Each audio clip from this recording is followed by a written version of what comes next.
On this Sunday night, long-range missile attacks on Russia. Ukraine gets the go-ahead from Joe Biden as Moscow targets energy infrastructure in its first large-scale attack since the American election. While Justin Trudeau rallies support ahead of a third brutal winter at war. It is so important that Ukraine wins this conflict. As global security and climate action top Canada's agenda for the G20 summit in Brazil, a symbol of peace. We hope to plant the roots of a lasting peace. Why this tree planting ceremony in Montreal is bringing together Indigenous and Palestinian voices for a common cause. Canadian football fanfare. 30,000 people from out of town here right now in Vancouver. Supporters arrive in droves for the Grey Cup. Global National, reporting tonight, Nitu Garcha. Good evening and thanks for joining us. As Ukraine prepares for a third winter at war with Russia, Moscow has stepped up its onslaught, pounding Ukraine's power grid, launching its largest attack in months. Russian forces fired a deadly barrage of 120 missiles and 90 drones in a single night, targeting critical energy infrastructure. That will be key for Ukrainians to stay warm and survive the bitter cold in the months ahead. The attack prompted emergency shutdowns and nationwide blackouts.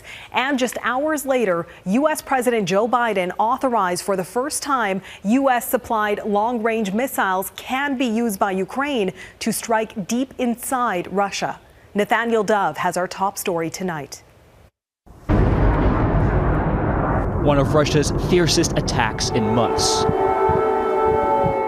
launching more than 200 missiles and drones. Ukraine says it stopped most, but not all. It's been nearly 1,000 days since Russia invaded Ukraine. The destruction, sheltering underground,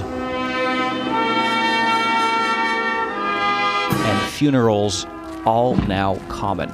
This woman's husband is buried in the cemetery behind her. She says Ukraine can't exist without Ukrainians. They need to stop the war. Ukraine's President Volodymyr Zelenskyy announced he's pushing for resolution next year. An analyst tells Global News that the deadly attack is even more proof Russia won't negotiate. Vladimir Putin did not go to war in Ukraine for land. He went to war in Ukraine because he wants to destroy the Ukrainian nation. After months of Zelenskyy pleading, President Joe Biden is finally allowing Ukraine to use U.S. missiles to strike deep within Russia. No one should delude themselves into thinking that this is going to be transformative to the war effort. Simon Miles says the missiles will only provide a short-term boost. What's needed right now is to put Ukraine in the strongest position possible militarily, so that it would be Putin who would be calling and asking for negotiation. Popova adds Ukraine needs many more arms or NATO membership to survive and to ensure Russia doesn't invade again. Yevhen is nearly as old as the war. His mother says she gave birth under occupation with a Russian tank outside the hospital. She says she hopes the war ends because she wants her children to have a bright future. That depends on how long Ukraine can last and how long its allies will keep it in the fight. Nathaniel Dove, Global News, Toronto.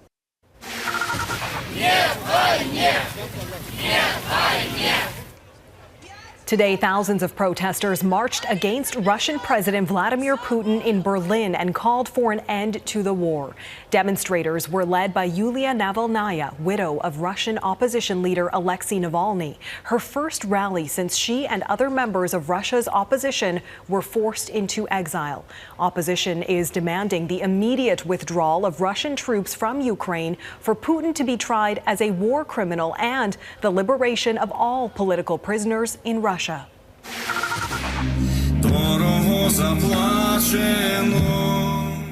There was also a poignant display of support for Ukraine here in Canada to mark 1,000 days since Russia's invasion began. Today, a candlelight vigil was held in solidarity with the war-torn nation in front of the Consulate General of Ukraine in Toronto. There is strong political will to end the war in Ukraine, which will be top of mind for world leaders at the G20 summit in Brazil, which begins tomorrow. Prime Minister Justin Trudeau has already touched down in Brazil after the APEC summit in Peru. Trudeau will host next year's G7 summit in Alberta and wants fighting climate change as well as supporting Ukraine to be the top priorities. David Akin is traveling with the Prime Minister. Prime Minister Justin Trudeau is in Rio with his daughter Ella Grace for the G20 summit Monday, a summit that one leader, UK PM Keir Starmer, thinks ought to focus on Ukraine. And in Trudeau, Starmer will likely find a willing ally. I expect that Prime Minister Trudeau will not hesitate to take the opportunity to advocate for Ukraine, particularly given the U.S. election result. I think it's actually a very dangerous time for Ukraine. German Chancellor Olaf Scholz phoned Russian President Vladimir Putin Friday. Putin will not be here in Rio, though his foreign minister will be. But that call by Scholz upset Ukraine President Volodymyr Zelenskyy and likely prompted a G7 leader statement Saturday reaffirming unanimous G7 support for Ukraine. That's the principle for which we are collectively standing up when we are unequivocal that we will be with Ukraine with whatever it takes until they win. Canada will host the G7 summit next year in Alberta, and as host, Trudeau can shape the agenda. So I think a key issue with the G20 is that it's an opportunity for Canada to canvass some views and to prepare better for the G7. We have the unique opportunity to lead the G7 discussions in 2025. Next year, the G7's American seat will be filled by a new president, Donald Trump, who has very different views on Ukraine than Joe Biden. That will be a challenge for Canada's G7 presidency. Let's also be very blunt. All the allies in the world would not be able to replace a complete withdrawal from supporting Ukraine by the United States. Obviously, it's going to be a huge challenge going forward, but Canada could potentially have an outsized role to play in a leadership role in bringing together a number of different forces to be that voice quietly behind the scenes to President Trump and his administration. But Trudeau also wants to use Canada's G7 presidency to advance global climate action, and he spoke about that in Rio Sunday. People have understood that the challenges of climate change also come with opportunities for new solutions, for investment, for innovation that are really, really exciting. But experts say Canada has this problem when it comes to international summits. It often fails to practice what it preaches. When it comes to climate change, Canada has consistently missed its emissions targets. And so far as Ukraine goes, well, Canada's allies, particularly the United States, note that Canada for years has been a laggard when it comes to defense spending. Me too. All right, David Akin in Rio de Janeiro, Brazil. Thanks, David. Nearly 2 weeks after Donald Trump won a second term, the G20 summit will be the last time Joe Biden meets with world leaders as a sitting U.S. president. But today he became the first to visit the Amazon rainforest. Right after his arrival in Brazil, Biden toured the world's largest tropical rainforest by helicopter. He also took time to meet local and indigenous leaders, an effort to highlight U.S. commitments to help preserve the region and tackle climate change. Most powerful solutions we have to fight climate change is all around us. The world's forests. And yet each minute, the world is chopping down the equivalent of 10 soccer fields worth of forest. Trump is expected to toss out many of America's climate commitments once he returns to office. The Amazon absorbs a large amount of the world's carbon dioxide. Record droughts have been drying up rivers feeding the forest, which also remains under threat from illegal deforestation efforts. The Philippines endured its fourth straight typhoon in 2 weeks as powerful super typhoon Man-yi crossed through the country's most populous island. The storm brought wind gusts up to 240 kilometers per hour and tidal surges reportedly up to 7 meters, wrecking homes and forcing evacuations for more than 1 million people. Despite the extensive damage, there are no reports of casualties so far. The storm has already weakened and is on its way out of the country. World leaders are pushing for peace in Ukraine, but also the Middle East, where Israel's military campaign against Hezbollah and Hamas is showing no sign of letting up. But today, a rare Israeli airstrike hit a densely packed suburb of central Beirut, killing Hezbollah's chief media spokesman. The strike leveled this building, killing Mohammed Afif, who became one of Hezbollah's most prominent officials since the killing of its longtime leader Hassan Nasrallah in September. Israel has rarely targeted senior Hezbollah members who do not have clear military roles, and its campaign against the Iran-backed militant group has largely focused on Beirut's southern suburbs, where Hezbollah has its heaviest presence.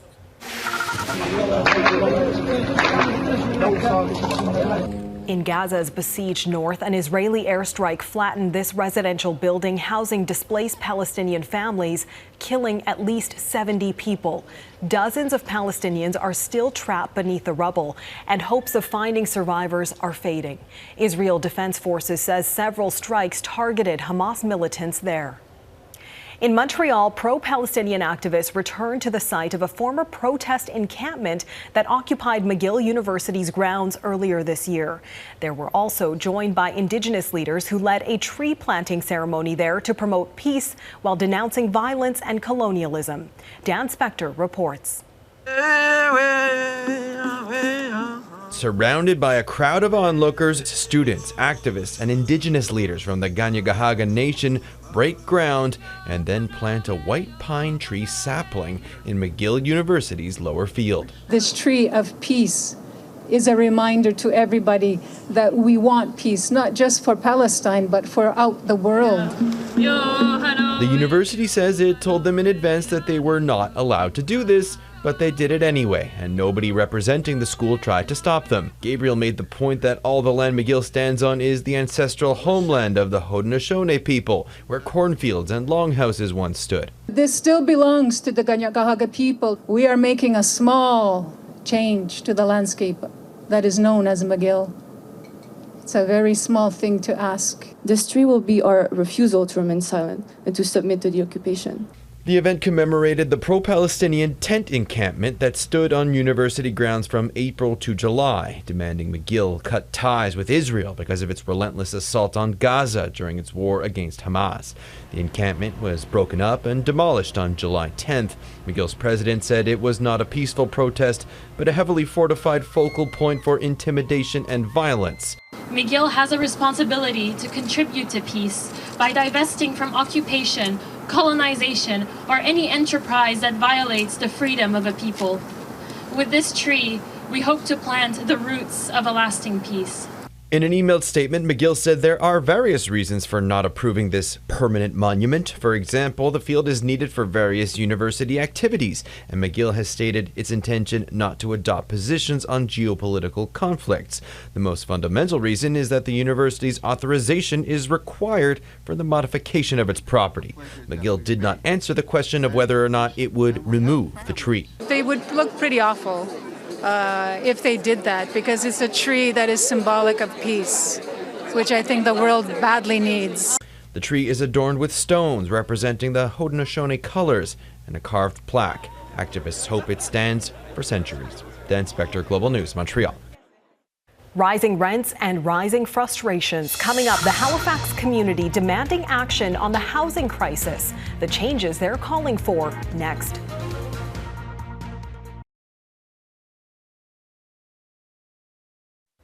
A gold pocket watch linked to the Titanic has sold at auction for a record price.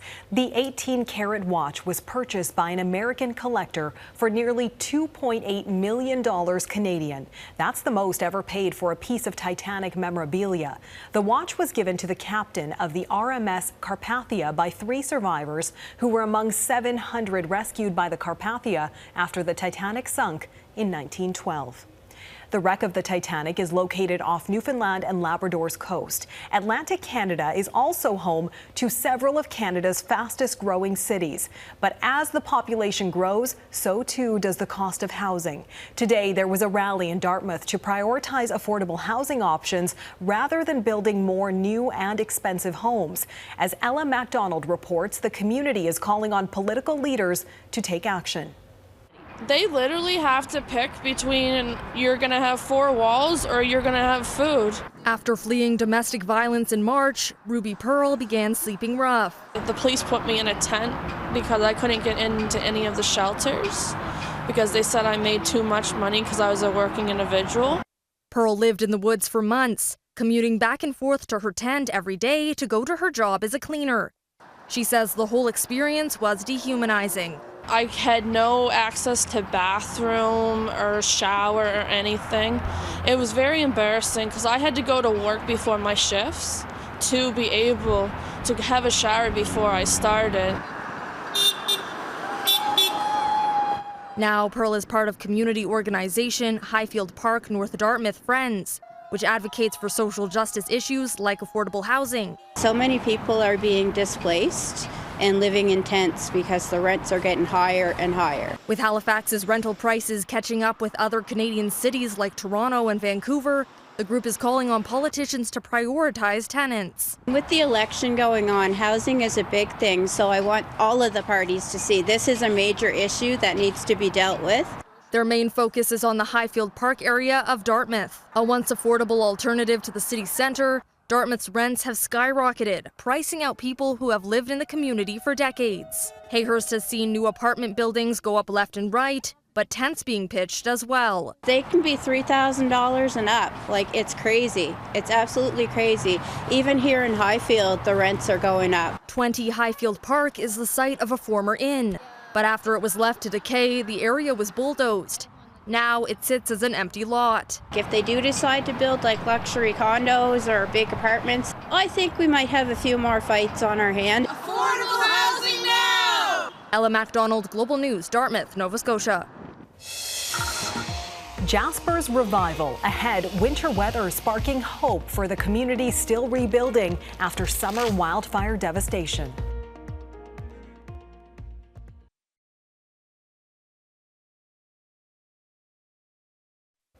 Jasper National Park is known for its picture-perfect scenery and campsites, but the UNESCO World Heritage Site has a lot of work to do before it can fully reopen for campers after a devastating wildfire ripped through parts of the park and the town site. Jasmine King looks at the work being done to restore one of Canada's best-known campgrounds. These Parks Canada workers are one part of the chain reaction in getting Jasper's campgrounds back to normal. They're tackling jobs like this one, removing a dead tree, crushing a garbage dumpster in Whistler's campground. There's a half dozen of those to fix and a few thousand trees that will need to be removed. Parks is also fixing hundreds of signs and picnic tables. Picnic table, which is the big one, we're doing that one in-house. Around 400 picnic tables were burnt in this campground that need full replacement. This hopefully will all be done before the campgrounds reopen next year. Parks Canada says the majority of front country and backcountry sites will be available. In the fire-affected area, Whistler's campground survived the best. It was the most fire-smart out of all of them. Wapiti and Wabossa will definitely take a little more time before we'll have those back on. The reservations for campsites around Jasper National Park open in January. Crews anticipate another busy season, even with the fire. And the busier, the better. Tourism is one of the most important economic drives for Jasper, and without the campers, the town gets economically impacted, and vice versa. For the Jasper Park Chamber of Commerce, confirming the campsites will open takes a little weight off the shoulders. Without them, it's like contemplating what we would have experienced if the ski hill hadn't opened, if the campground was not open. It's almost more than I want to contemplate. And for Parks Canada, they're buzzing to get people back. To see people come back to Jasper, to see our restaurants and infrastructure fully open again, see people rolling through, I'm excited for that. That's what keeps my job going and what keeps me moving every day, to be honest with you. Jasmine King, Global News. From a star-studded halftime show to a horse in a hotel. Next, a look at the celebrations as the Grey Cup kicks off.